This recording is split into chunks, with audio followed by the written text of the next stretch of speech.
kembali lagi di YouTube Catatan Mardiana. Kali ini Anda berada di Ruang Jawab.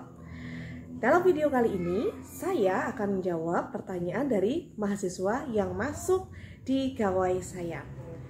Nah, kali ini tentang resensi buku. Resensi buku saya masukkan ke dalam daftar perkuliahan saya supaya mahasiswa memiliki banyak pengetahuan tentang buku yang sudah Anda baca. Kemudian dia bisa menerapkannya kembali di dalam penulisan karya tulis, utamanya ada di bab 2 tentang landasan teori. Ada 3 pertanyaan yang masuk di gawai saya. Yang pertama, bagaimana cara penulisan daftar pustaka? Yang pertama, cara penulisan daftar pustaka versi tugas saya adalah di pojok kanan atas harus ada nama atau identitas lengkap Anda. Yang kedua, Anda memberikan identitas buku. Identitas buku sudah saya tulis lengkap di video saya yang sebelumnya tentang resensi buku bagian teori. Kemudian setelah itu Anda memberikan judul. Nah, ini yang menjadi garis besar, yang namanya judul itu adalah judul resensi Anda, bukan judul buku. Karena kebanyakan mahasiswa suka berpikir instan bahwa yang namanya judul adalah judul buku. Jadi mereka sering menulis judul buku sama dengan judul resensi. Padahal bukan. Hasil dari resensi, hasil dari bacaan Anda adalah cara pandang Anda terhadap buku tersebut, cara penilaian Anda terhadap buku tersebut, baik yang kurang maupun yang lebihnya. Maka Anda harus membuat judul resensi Anda sendiri sesuai dengan versi Anda, bukan sama dengan judul buku. Nah, yang kemudian setelah itu Anda baru memberikan ulasan tentang buku tersebut. Ulasan tersebut ada beberapa bagian. Biasanya saya yang pertama adalah pendahuluan yang berisi tentang uraian buku tersebut. Uraiannya bisa dari rangkuman Anda atau cara pandang Anda dalam melihat buku tersebut. Cara pandang, bukan untuk copy paste atau bukan untuk merangkum, tapi bagaimana Anda menilai buku itu secara garis besarnya.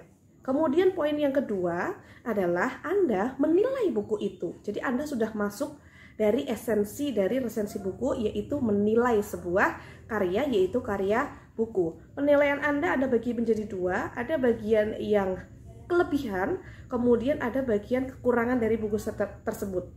Ya, jadi biasanya para penulis itu punya kelebihannya sendiri dan punya kekurangan sendiri. Itu kemudian Anda tulis dalam satu paragraf. Jadi Anda memparafrasekan hasil penilaian Anda di dalam tulisan resensi buku. Jadi di bagian yang ini tidak perlu Anda memberikan subbab, ya.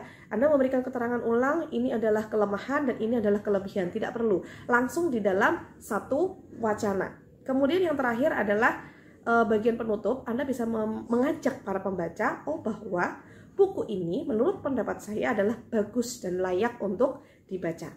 Ya, jadi yang namanya resensi buku adalah memberikan penilaian Anda tentang sebuah karya, yaitu sebuah karya buku, dan mengajak orang untuk membaca buku yang sudah Anda resensi bahwa buku ini layak untuk dibaca. Pertanyaan kedua yang masuk, yang sering ditanyakan oleh mahasiswa adalah, bolehkah dalam satu kelas Anda meresensi buku yang sama? Saya katakan boleh, karena setiap orang memiliki sudut pandang sendiri, memiliki penilaian sendiri dalam sebuah karya, baik itu karya buku, karya film, atau karya seni pertunjukan yang dapat diresensi. Asalkan catatan penting saya adalah buku boleh sama, tetapi isi tidak boleh sama. Karena setiap orang memiliki pandangannya sendiri, memiliki gaya penulisannya sendiri, dan memiliki penilaian sendiri dalam sebuah karya. Pertanyaan yang ketiga adalah, bolehkah Anda meresensi buku di tahun 80-an atau 90-an?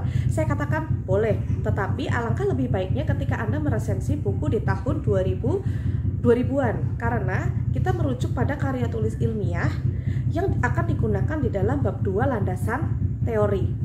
Kalau kita merujuk pada landasan teori, berarti buku yang digunakan adalah 10 tahun sebelum Anda melakukan penelitian. Berarti buku tersebut di tahun 2010 atau 2008 sampai 2020. Karena apa? Ilmu selalu baru. ilmu selalu baru, pemikiran selalu baru, banyak orang-orang yang baru memiliki ilmu-ilmu yang baru yang dapat dikembangkan di dalam bidang tertentu. Ya, jadi Anda bisa meresensi buku tersebut edisi revisi.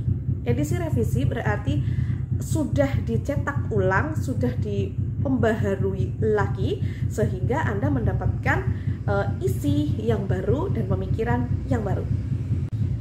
Demikian ruang jawab kali ini tentang resensi buku. Kalau ada pertanyaan, silakan Anda komen di bawah ini, atau jika Anda masuk di dalam mahasiswa saya, silakan Anda chat di gawai saya.